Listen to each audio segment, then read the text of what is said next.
The disk of the Milky Way, home to our Sun and every star visible to the naked eye, is not flat.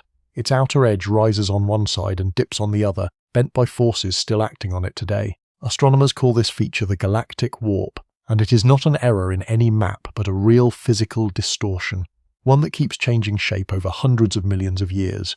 For most of the 20th century, radio observations of hydrogen gas hinted at the bend without ever pinning down its true shape, because the hardest galaxy to map is the one you are standing inside. Only recently, using precise distances to thousands of pulsing stars called Cepheids, did astronomers finally trace the warp in 3 dimensions and confirm it is larger and stranger than the earlier maps suggested. Something is still pulling on our galaxy, and the disk we live inside is not finished bending. Long before the Milky Way looked like the pale band arching over a dark sky, it was a roughly spherical cloud of hydrogen and helium gas, tens of thousands of light-years across, slowly turning under its own gravity. Gravity pulled every particle in that cloud toward its center from every direction at once, but rotation only pushed back against the collapse in one direction. Along the spin axis, nothing opposed the fall, so gas piled inward from above and below until the cloud flattened into a spinning sheet. For the same reason, a ball of dough thrown and spun in the air stretches into a flat circle rather than staying a sphere. Within a few 100 million years, most of the gas that would eventually form the Milky Way's disk had settled into that shape, thin compared to its width, rotating as one connected structure rather than a loose cloud of unrelated orbits. This is the ordinary outcome of galaxy formation visible in disk galaxies across the observable universe, and for a long time astronomers assumed a mature disk, once flattened, stay flat unless something violent struck it. A flattened rotating disk is a stable configuration in the simplest version of the physics. Angular momentum, the tendency of a spinning system to keep spinning the same way, unless something pushes on it from outside, locks the disk's overall shape in place for as long as nothing external interferes. Stars born inside the disk inherit its motion, circling the galactic center on paths that stay close to the same flat plane for the rest of their lives, which is why the band of stars we see edge on from Earth reads as a thin line of light rather than a puffed-up ball. To get a feel for just how thin that disk is relative to its width, imagine shrinking the Milky Way down until its full span fit on a large dinner plate, about 30 centimeters across. At that scale, the actual thickness of the star-filled disk would be thinner than a sheet of paper. That flatness is not decoration. It falls directly out of the physics of a collapsing, rotating cloud, and nearly every disk galaxy telescopes have imaged shares the same basic geometry, a flat plane of stars wrapped around a denser central bulge. But a truly isolated disk, sealed off from every outside influence, is not what real galaxies are. The Milky Way sits inside a much larger invisible structure called a dark matter halo, a roughly spherical distribution of matter that does not emit or absorb light but still exerts gravity. And it outweighs every star, gas cloud, and planet in the visible disk combined. The disk formed inside that halo's gravity well, not independently of it, and the halo itself was never perfectly still or perfectly symmetric.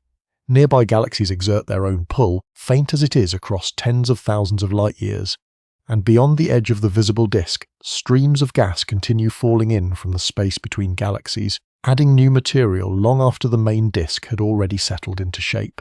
Each of those influences is on its own weak. A distant companion galaxy's gravity, felt across 100,000 light-years or more, is a small fraction of the pull the Milky Way exerts on its own stars. Infalling gas arrives slowly, a trickle compared to the mass already present. Neither could plausibly tear the disk apart or throw it into visible chaos. But the outer disk, the part farthest from the galactic center, is also the part held least tightly. Stars and gas out there orbit more slowly, feel a gentler restoring pull back toward the flat plane, and take far longer to complete each circuit around the galaxy. A weak, sustained force acting on a loosely bound outer edge does not need to be dramatic to leave a mark. It only needs time, and the Milky Way, at roughly 13 billion years old, has had a great deal of it. That is the setup for the puzzle at the center of this story, a disk built by ordinary physics to be flat, sitting inside a halo and a wider environment that was never perfectly symmetric, with an outer edge that happens to be the part of the structure most susceptible to a small, patient nudge.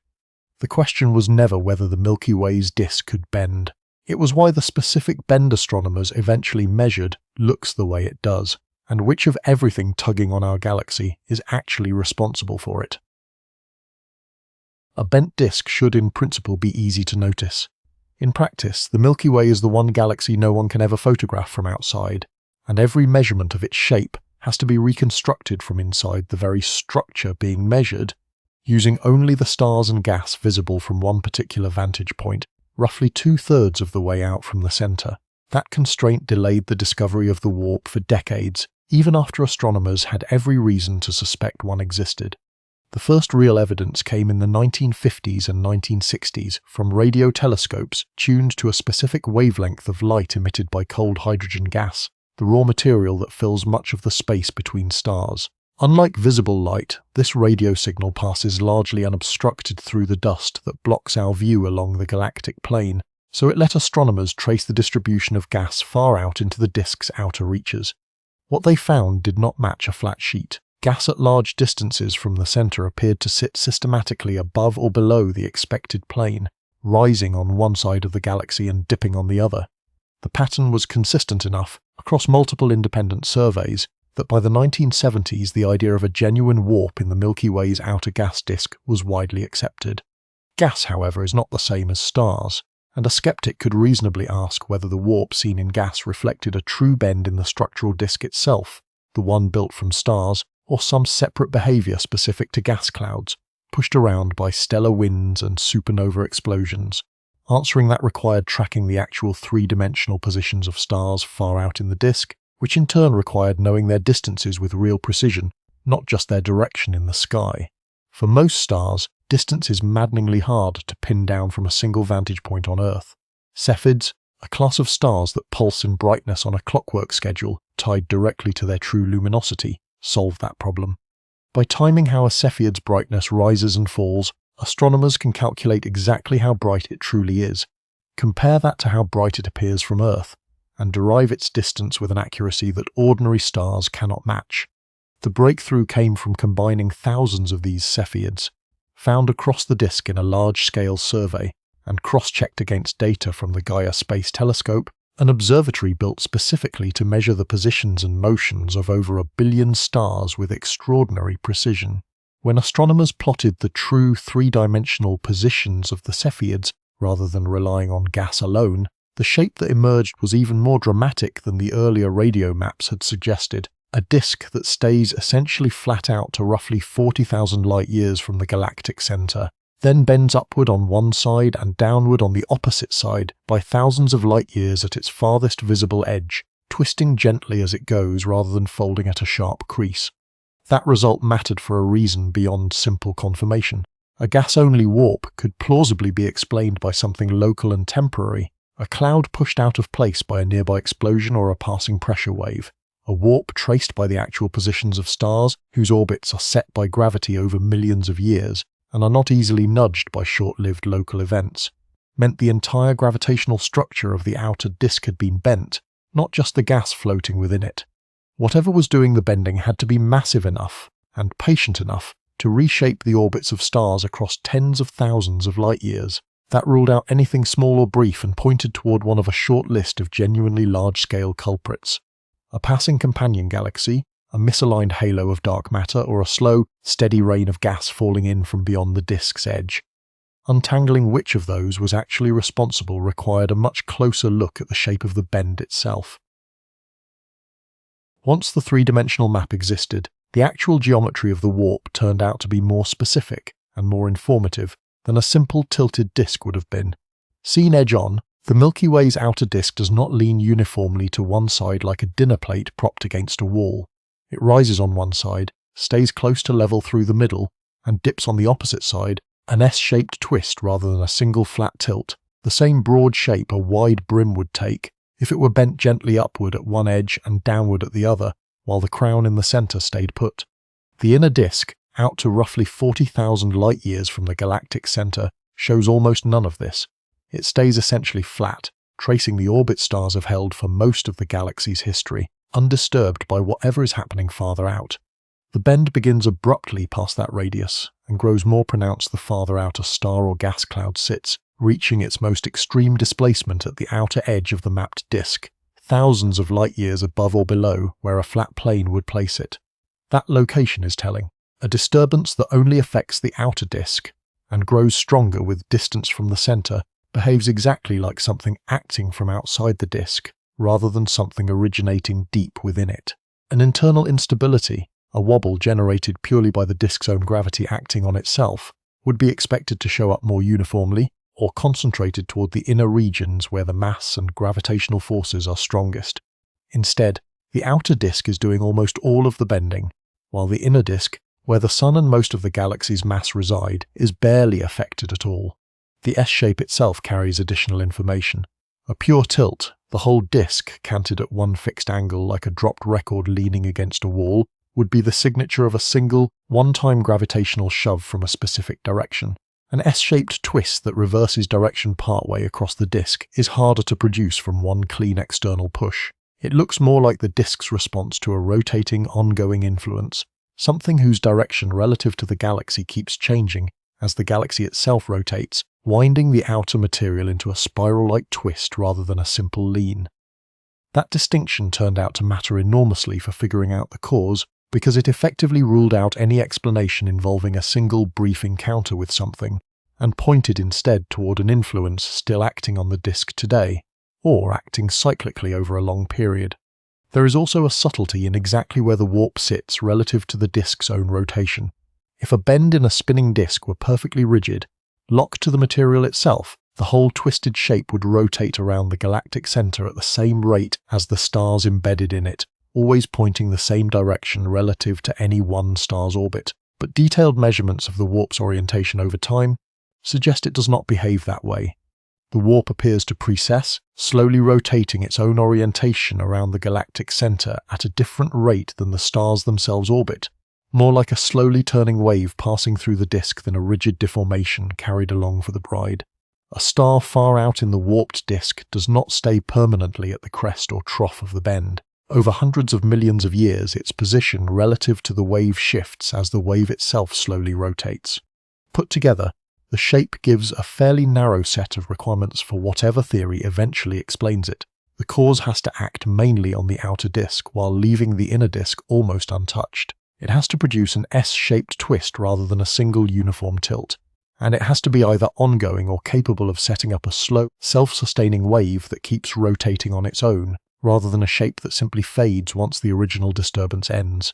Very few candidates satisfy all three conditions at once, which is exactly what let astronomers narrow the search from a long list of vague possibilities down to a small number of serious contenders.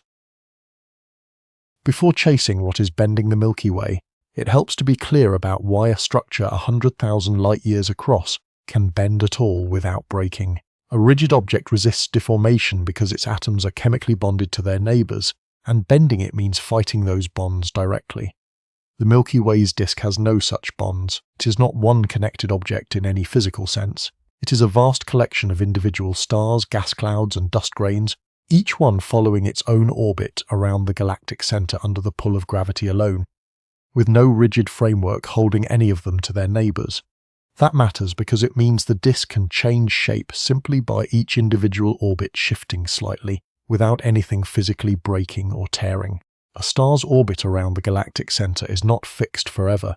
It is the current solution to a gravitational balance, and if the forces acting on that star change even slightly, whether from a distant companion galaxy's pull or a shift in the shape of the dark matter halo surrounding it, the orbit itself adjusts, tracing a slightly different path than it did before.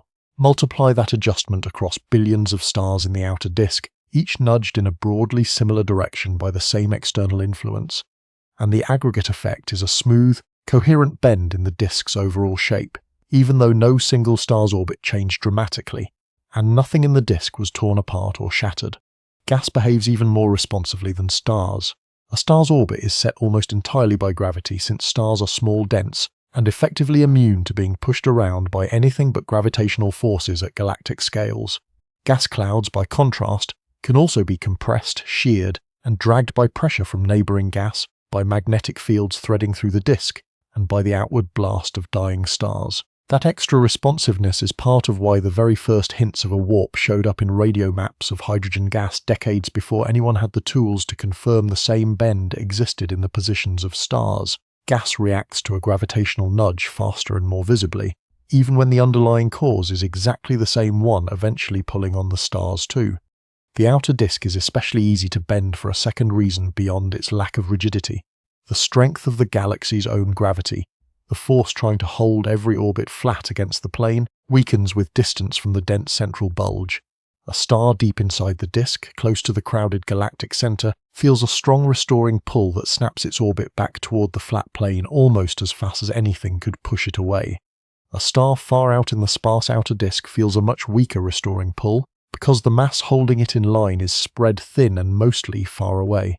The same external nudge that would leave no visible mark on an inner disk star can visibly displace an outer disk star, purely because the outer star has so much less gravitational leash holding it in place. This combination, a structure held together only by gravity rather than rigid bonds, and an outer region where that gravity is comparatively weak, is what allows a 100,000 light-year wide disk to bend smoothly under forces that are, individually, almost imperceptibly small. It is also why the bend concentrates so sharply in the outer disk and barely touches the inner regions where the Sun resides. The same small nudge simply produces a much larger visible displacement out where the restoring force is weakest. With the mechanism for how a disk bends now established, the remaining question is what, specifically, is doing the nudging, and the most obvious suspect is not a hidden force at all, but a galaxy we can already see with the naked eye from the southern hemisphere. Visible to the naked eye from the southern hemisphere as a faint cloud-like smear of light, the Large Magellanic Cloud has been catalogued by skywatchers for centuries, without most of them realizing it was a galaxy at all, rather than a patch of our own sky structure. It sits roughly 160,000 light-years from the Milky Way, a companion galaxy carrying its own stars, gas and star-forming regions, and it is not simply drifting alongside our galaxy in a stable, unchanging orbit. Measurements of its motion, made possible by tracking how its stars shift position over years of careful observation, show it moving unusually fast, fast enough that many astronomers now think it is falling toward the Milky Way for the first time, rather than having orbited us for billions of years already. The Large Magellanic Cloud is far smaller than the Milky Way, carrying a small fraction of our galaxy's total mass, but a small fraction of an enormous number is still an enormous number in absolute terms, and gravity does not care about relative size, only about mass and distance. Even a comparatively modest companion galaxy, at a distance of 160,000 light-years, exerts a real gravitational pull on the outer reaches of the Milky Way's disk, the same part of the disk shown earlier to be the most loosely held, and therefore the most susceptible to exactly this kind of tug. The timing lines up in a way that made the Large Magellanic Cloud an immediate suspect once its unusual fast-in-falling trajectory became clear. A companion galaxy making its first close approach, rather than one that settled into a long, stable orbit billions of years ago, would be expected to still be actively disturbing the outer disk today, precisely the ongoing, ever-changing influence needed to explain a warp that has not settled into a fixed static shape. A long-orbiting companion, by contrast, would have had ample time for its effects to smooth out into something closer to a fixed tilt rather than the shifting, precessing S-shape astronomers actually measure. The direction of the pull matters as much as its strength. As the Large Magellanic Cloud swings past the Milky Way on its current trajectory, the direction of its gravitational tug on the outer disk changes continuously, both because the companion galaxy itself is moving, and because the Milky Way's own rotation carries different parts of the disk past the companion's position at different times. A continuously shifting direction of pull, applied to an outer disk that is only loosely held in place, is exactly the kind of driver that could plausibly wind the outer material into the twisting, S-shaped bend rather than a single simple tilt, and could keep the resulting distortion rotating slowly around the galaxy, rather than settling into a fixed shape, matching the Precession astronomers' measure in the Cepheid data.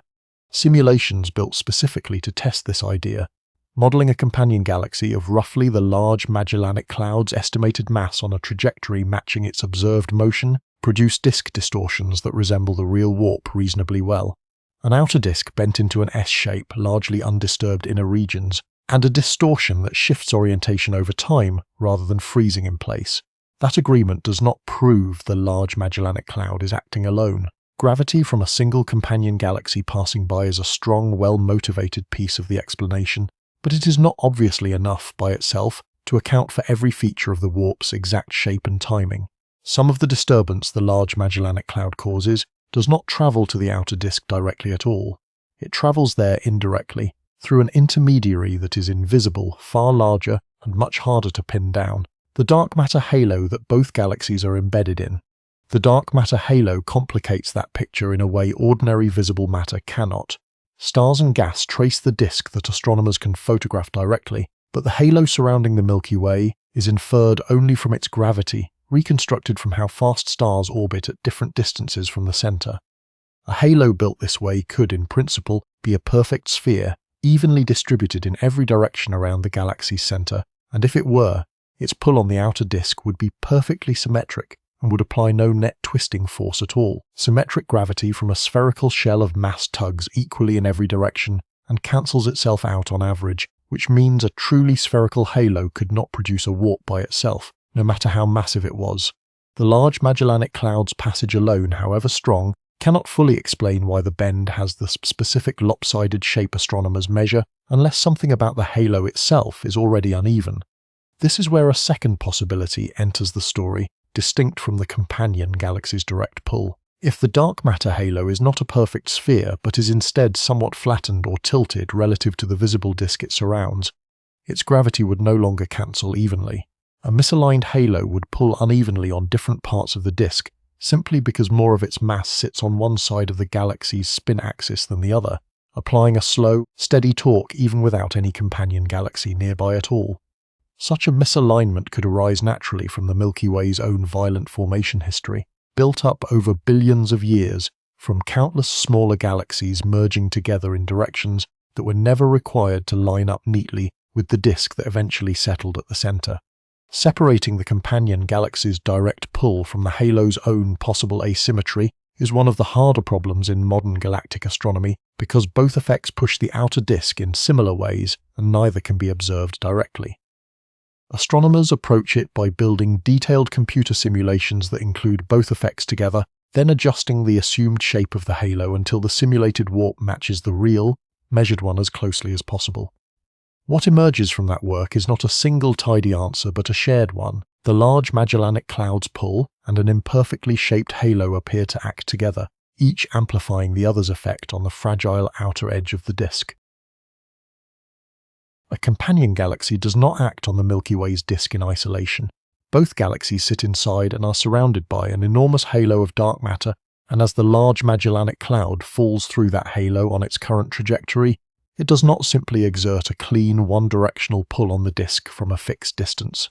It moves through the halo material itself, and its gravity drags a trailing disturbance behind it as it goes, the same way a boat moving through water leaves a wake trailing off its stern, made of water that has been pulled slightly out of its resting position by the hull passing through.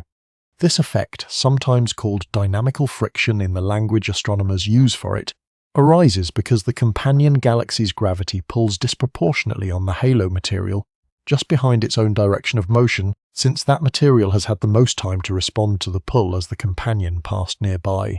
The result is a trailing overdensity, a region where dark matter has been gathered slightly denser than its surroundings, dragging along behind the Large Magellanic Cloud like a wake. That wake is itself a gravitating mass, exerting its own pull on everything around it, including the Milky Way's own disk, in addition to the direct pull from the companion galaxy itself. Why does this matter for the warp specifically? A wake generated this way behaves differently from a simple, steady tug from a distant point mass. It is spread out, shaped by the companion's exact path through the halo, and it responds dynamically as the companion continues to move, meaning the disturbance it applies to the disk is not a fixed force from a fixed direction but a shifting, evolving one tied to the companion's ongoing motion through the halo. Detailed computer simulations that include this wake effect, rather than treating the Large Magellanic Cloud as a simple point of gravity acting at a distance, produce disk distortions that match the real, measured warp considerably more closely than simulations that leave the wake out. The wake effectively amplifies and reshapes the direct pull from the companion galaxy, turning what would otherwise be a comparatively modest tilt into something closer to the full, pronounced S-shaped bend actually observed. There is a further consequence of this mechanism worth understanding on its own terms, separate from the warp. The wake itself is direct, if indirect, evidence for dark matter. If the Milky Way's outer halo were empty, containing only the small amount of ordinary matter visible as gas and stars, the Large Magellanic Cloud's passage would produce a far weaker disturbance than what is actually observed, because there would be far less material for its gravity to drag into a wake in the first place. The strength of the disk's response to the companion's passage, in other words, is itself a rough gauge of how much invisible mass the halo actually contains, and current estimates, built from matching simulated wakes to the observed warp, are broadly consistent with the far larger, independently measured mass of the dark matter halo derived from the orbital speeds of stars across the whole galaxy. The wake explanation strengthens the case for the Large Magellanic Cloud as a major driver of the warp, but it also reveals just how tightly the disk, the companion galaxy, and the invisible halo surrounding both are entangled with one another. None of the three can be fully understood in isolation, and that entanglement points toward a second related question. Is the halo itself even shaped the way the simplest models assume, a smooth, symmetric sphere centered neatly on the disk, or has its own shape already been distorted by exactly the kind of interactions now bending the disk on top of it? That second question points directly at gas, the other major suspect astronomers weigh alongside the companion galaxy and its wake. The Milky Way is not a sealed system. It sits inside a wider cosmic web of filaments, and along those filaments, cool gas continually rains inward from intergalactic space, falling toward the disk under the pull of the galaxy's own gravity. Radio observations of neutral hydrogen, the most common element in the universe, tracked through the faint radio light it emits at a specific wavelength, show this infalling gas arriving unevenly, rather than as a smooth, symmetric shower. It tends to land more heavily on one side of the disk than the other at any given time, and because gas carries momentum, that lopsided arrival nudges the outer disk exactly where it lands, tilting it slightly, the way water splashed unevenly onto a spinning plate would tip it. Unlike the Large Magellanic Cloud's steady gravitational pull, this infall is patchy and intermittent, arriving in clumps and streams rather than a continuous flow, which may help explain why the warp is not a perfectly smooth curve, but shows irregular ripples layered on top of its broad S-shape. Astronomers studying the warp today increasingly treat it as the product of several simultaneous causes, rather than a single dominant one. The companion galaxy's pull, the wake it drags through the halo, gas falling in unevenly, and a halo that may itself already be tilted. None of these forces needs to act alone to produce the bend actually measured. They most likely act together, each contributing a share of the total distortion, which is part of why pinning down the warp's exact cause has taken astronomers decades of steadily improving data rather than a single decisive measurement. The simplest possible picture of a dark matter halo treats it as a smooth, roughly spherical distribution of mass, centered exactly on the disk it surrounds, with no preferred direction of its own. If that simple picture were exactly correct, the halo's gravity on the disk would be perfectly symmetric, pulling equally in every direction and applying no net twisting force at all. A perfectly symmetric halo cannot, by itself, explain a warp, because there would be nothing about its shape to prefer bending the disk one way over another. Real dark matter halos, as reconstructed from computer simulations of galaxy formation across the universe, are almost never perfectly spherical. They tend to be somewhat flattened or elongated, shaped in part by the history of smaller galaxies and gas clouds that fell into them over billions of years, each merger or accretion event leaving a slight imprint on the halo's overall geometry. Crucially, there is no physical requirement that a halo's own flattened or elongated shape line up neatly with the flat plane of the disk it surrounds. The disk formed from gas that settled into a plane set by its own rotation. The halo's shape was built up separately from an entirely different and much longer history of accreting smaller structures from many different directions over cosmic time. The two shapes had no obligation to end up aligned with each other, and in many simulated galaxies they do not.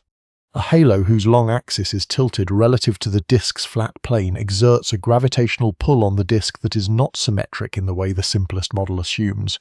Instead of pulling the disk material uniformly toward the galactic center, a misaligned halo applies a net torque, a twisting force that tries to pull the disk's orientation to line up more closely with the halo's own tilted shape. Unlike the pull from a passing companion galaxy, which fades as the companion moves farther away, this torque from the halo's own persistent shape does not go away. It is baked into the halo's geometry and keeps acting on the disk continuously. For as long as the misalignment between halo and disk persists, which for a structure that changes shape only very slowly could plausibly mean hundreds of millions of years or more. This matters directly for the puzzle of why the warp keeps its shape rather than simply damping out and flattening back to a plane over time. A one-time disturbance, left alone, would generally be expected to fade, the disk's own gravity, and the restoring pull described earlier that grows stronger closer to the galactic center, would slowly work to smooth any temporary bend back toward flat. A continuously acting torque from a misaligned halo does not allow that smoothing to finish because it keeps reintroducing the distortion as fast as the disk's own gravity tries to erase it. Some astronomers now think the halo's persistent misalignment functions less as the original cause of the warp, and more as the reason the warp has persisted and remained visible for as long as it apparently has, rather than fading away within a few 100 million years of whatever originally triggered it. Measuring a dark matter halo's actual three-dimensional shape directly is difficult, since the material itself emits no light and its geometry has to be inferred entirely from its gravitational effects on things that do shine. Stars, gas, and now, in a particularly useful twist, the very warp the halo may be helping sustain. The Milky Way's warp has effectively become one of the best available tools for probing the shape of its own invisible halo, turning a puzzle about the disk's geometry into a genuine measurement of dark matter's distribution, a subject that is otherwise almost entirely inaccessible to direct observation. But the halo and a passing companion galaxy are not the only two candidates on the list. There remains a third source of disturbance, one that does not come from inside the galaxy's existing structure at all, but continues arriving from outside it one gas cloud at a time. The Milky Way's disk did not finish accumulating all of its mass in one early burst and then seal itself off from the rest of the universe. Gas continues arriving from outside the disk's current boundary, falling in from the diffuse material that fills the space between galaxies and from streams stripped off smaller companion galaxies as they interact with the Milky Way's gravity. This ongoing accretion is well established observationally, most visibly in an enormous ribbon of gas called the Magellanic Stream. A trail of hydrogen gas stretched out across a large fraction of the sky, pulled loose from the Large Magellanic Cloud and its smaller neighbour by the tidal forces of their long infall toward the Milky Way. Much of that gas is still on its way in, and some of it eventually rains down onto the outer disk. Infalling gas matters for the warp for a reason distinct from either the direct pull of a companion galaxy or the torque from a misaligned halo. Newly arriving gas carries its own angular momentum, its own direction and rate of rotation, inherited from wherever it originated and however it was stripped loose, and that direction has no particular reason to match the angular momentum of the disk it is falling onto. When gas with a mismatched spin direction settles onto the outer disk, it does not instantly blend in smoothly. It exerts a torque on the material already there as the two try to reconcile their different rotational tendencies, nudging the outer disk's orientation slightly away from whatever it would have been without the new arrival. Because this accretion happens continuously rather than as a single event, its effect on the disk is naturally the kind of persistent, ongoing influence the warp's shape seems to require, rather than a one-time disturbance that would be expected to fade. And because the outer disk, as established earlier, is the part of the structure most loosely held by gravity, and therefore most sensitive to any external nudge, even a comparatively modest, steady trickle of misaligned gas landing, preferentially on the outer edge, could contribute meaningfully to bending it out of the flat plane, working in the same general direction as the pull from the Large Magellanic Cloud and any torque from the halo, rather than necessarily working against them. Disentangling exactly how much of the warp comes from infalling gas specifically, as opposed to the companion galaxy's direct pull or the halo's persistent misalignment, is genuinely difficult, and researchers do not currently claim a single clean number dividing credit between the three. What the evidence does support is that all three mechanisms are physically real, all three are currently active, and all three point in roughly compatible directions given the geometry of the Large Magellanic Cloud's infall, the likely shape of the Milky Way's halo, and the observed direction from which the Magellanic Stream's gas is arriving.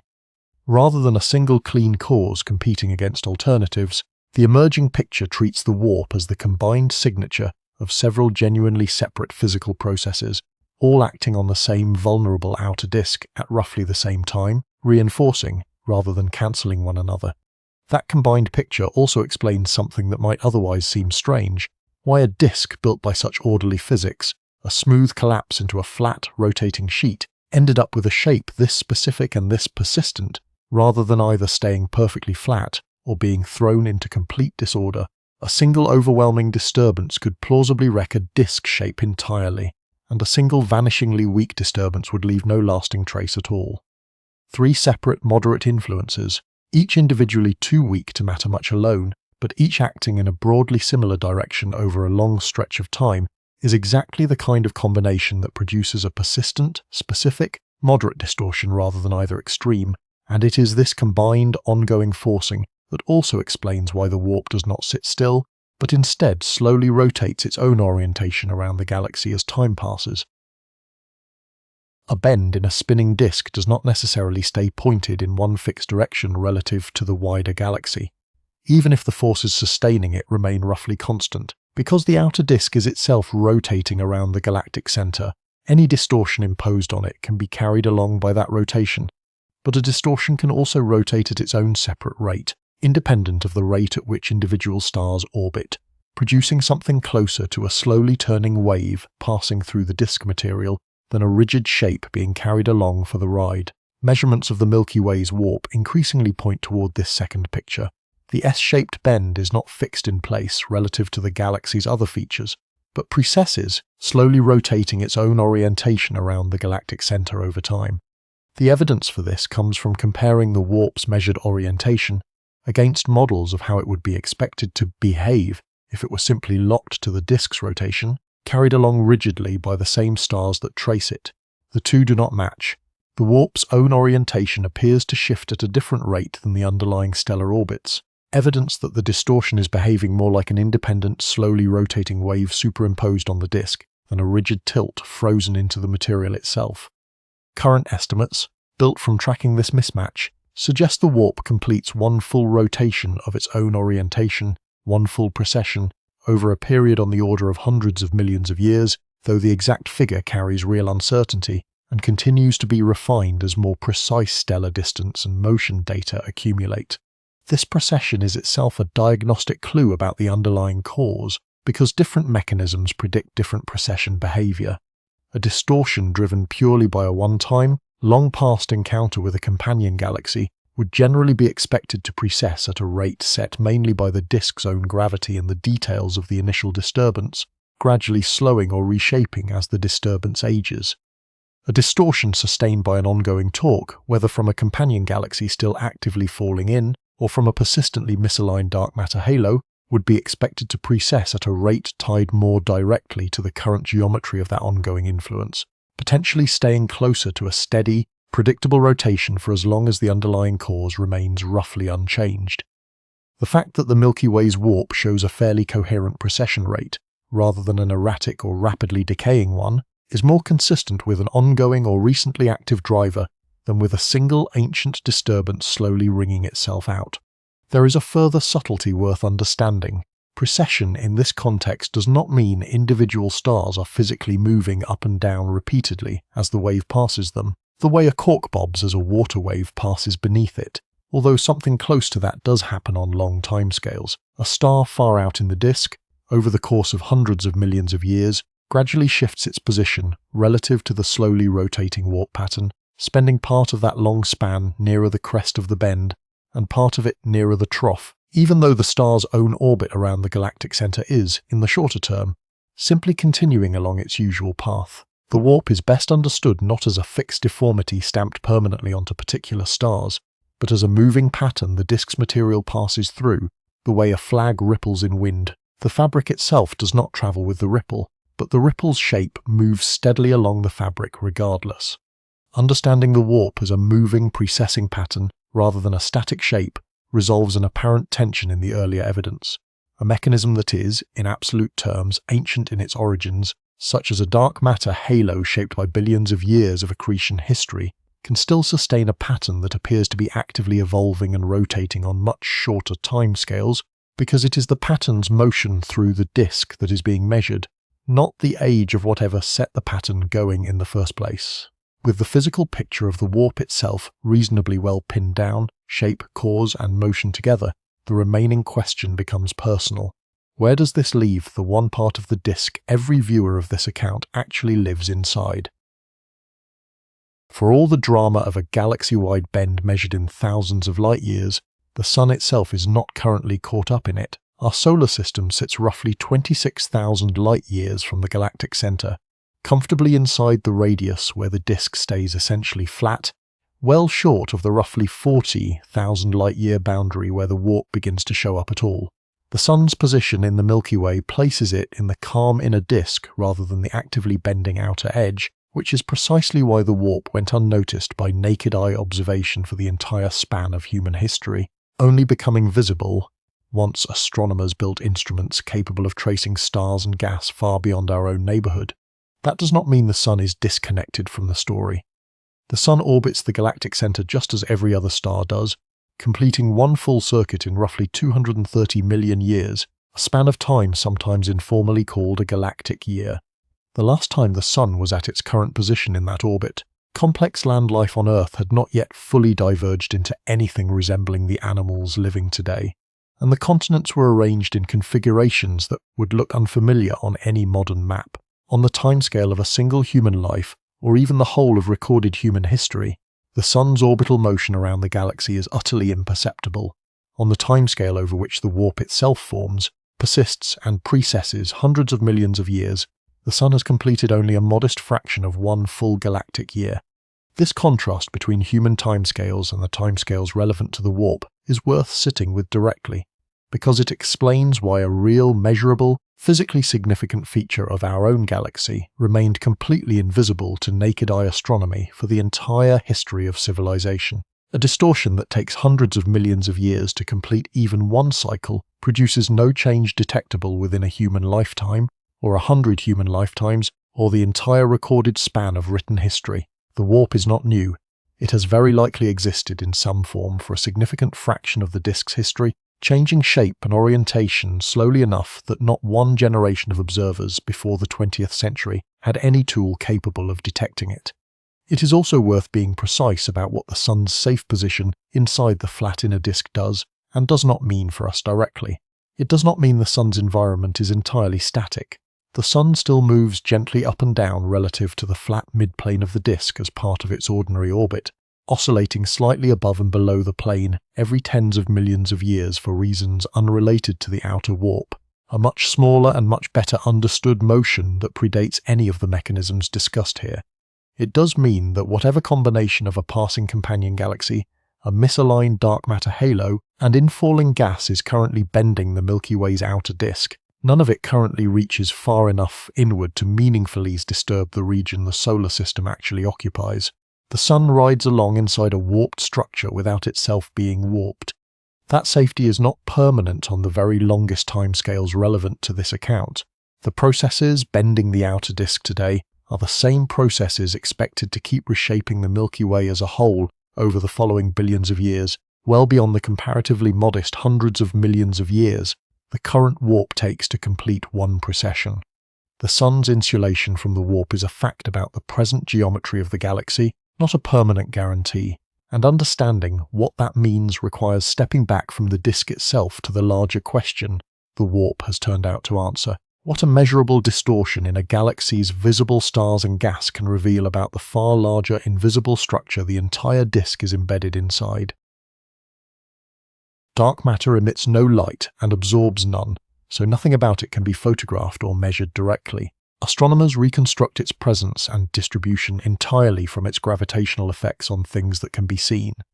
The orbital speeds of stars and gas, the bending of light from distant galaxies as it passes near massive foreground clusters, and the shape of a warp bent into an ordinary spiral galaxy's outer disk. The warp's usefulness as evidence goes beyond simply confirming that dark matter exists, something already well established through other independent lines of evidence built up over decades.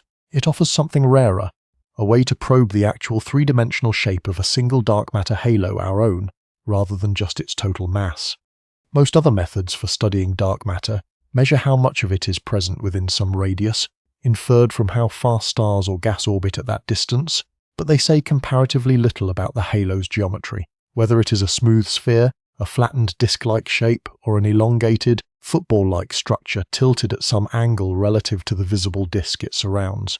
The warp is sensitive specifically to that geometric question. A perfectly symmetric halo could apply no net torque on the disk at all. The mere existence of a warp with a particular orientation and precession rate astronomers actually measure places real constraints on how asymmetric and how tilted the halo must be, constraints that are difficult to obtain by any other observational method currently available. This matters beyond the Milky Way specifically, because it feeds directly into a broader test of the overall theory of galaxy formation used across modern cosmology. Computer simulations built from that theory, starting from the very early universe, and evolving forward according to the standard physics of gravity and dark matter, predict statistical properties for the halos surrounding galaxies like ours. How flattened they tend to be, how often their shapes end up misaligned with the disks they surround, and how strongly a given misalignment should be expected to bend a disk over a given span of time. The Milky Way offers one of the very few places where those statistical predictions can be checked against an individual, real, measured case, because it is the one galaxy close enough and mapped precisely enough to reconstruct the disk's full three-dimensional shape at all.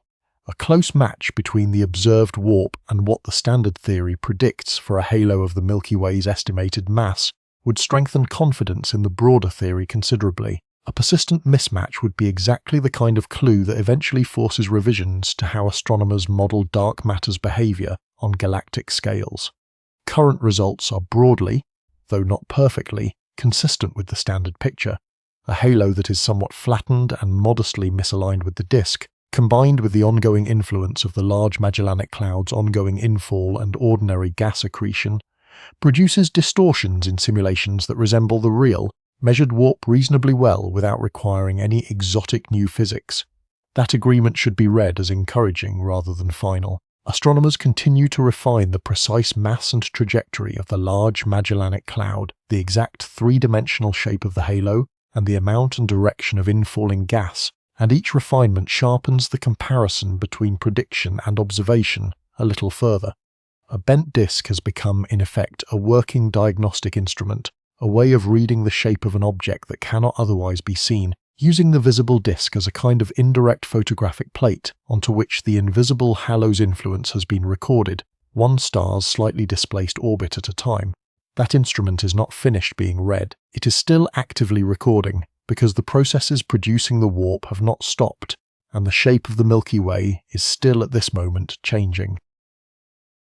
The S-shaped bend in the disk, the Large Magellanic Cloud's ongoing pull and trailing wake, the misaligned halo's steady torque, and the slow rain of infalling gas together describe the Milky Way at a single moment in an unusually long and still unfinished process. None of the forces currently shaping the warp are expected to switch off soon, and several of them are expected to intensify considerably before they eventually resolve into something else entirely.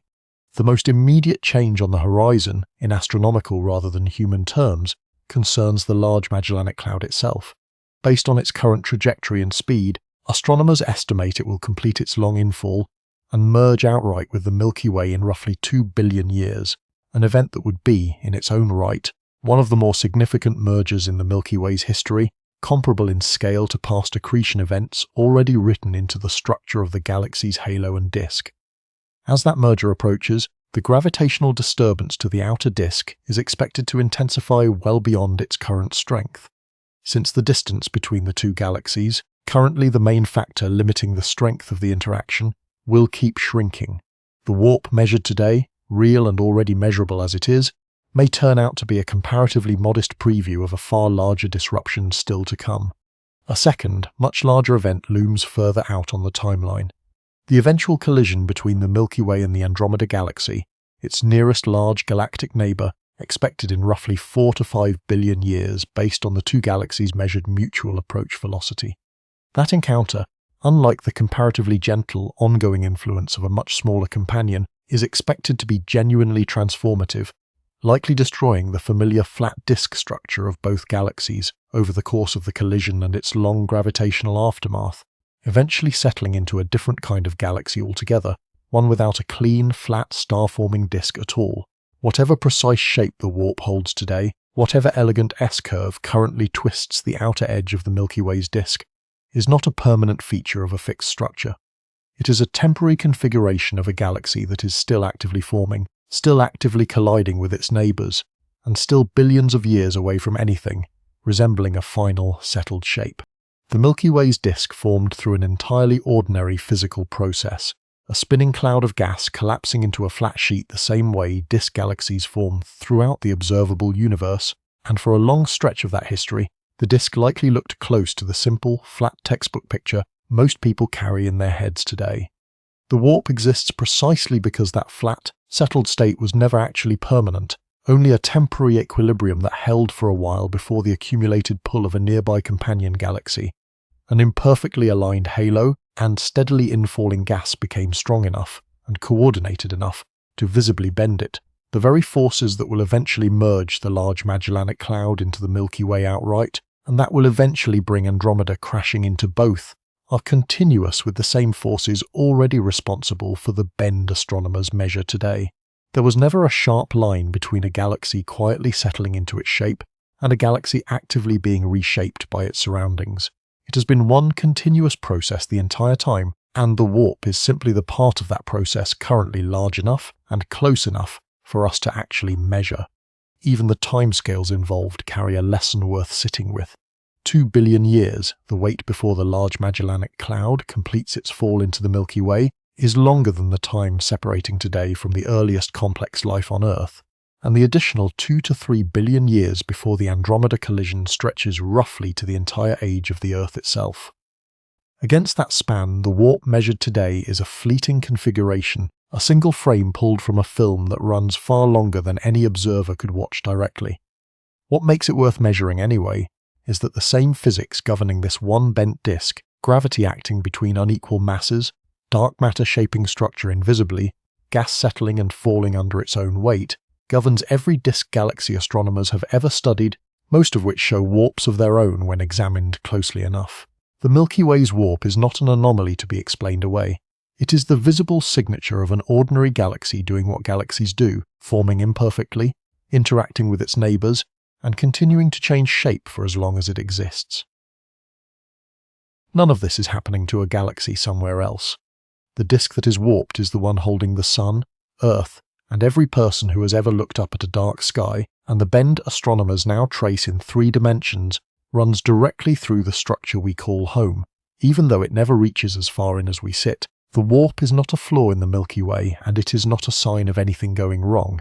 It is what an ordinary disk galaxy looks like when it is embedded in a universe that is never perfectly still, tugged by a smaller companion galaxy in the last stages of a long infall, talked by an invisible halo of dark matter that never quite lined up with the disk it surrounds, fed at its edges by gas still arriving from beyond its own boundary. Every one of those influences would be too weak to notice on a human timescale, and every one of them has had enough time, patiently, to leave a mark that current instruments can finally measure. The same physics that flattened the disk in the first place is the physics now bending it, because a flat disk was never independent of everything around it, only quiet about the fact for most of its history. In roughly 2 billion years, the Large Magellanic Cloud completes its long fall and merges with the Milky Way outright, and in a few billion more the entire disk meets the Andromeda galaxy, and neither is likely to survive the encounter in a recognizable shape.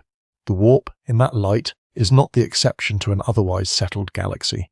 It is the visible edge of a shape-shifting process that has never stopped since the disk first flattened out of a slowly spinning cloud, and that will keep reshaping the Milky Way long after the particular tilt we can measure today has smoothed itself into something else entirely. We happen to live at a moment when the tools exist to actually see it happening.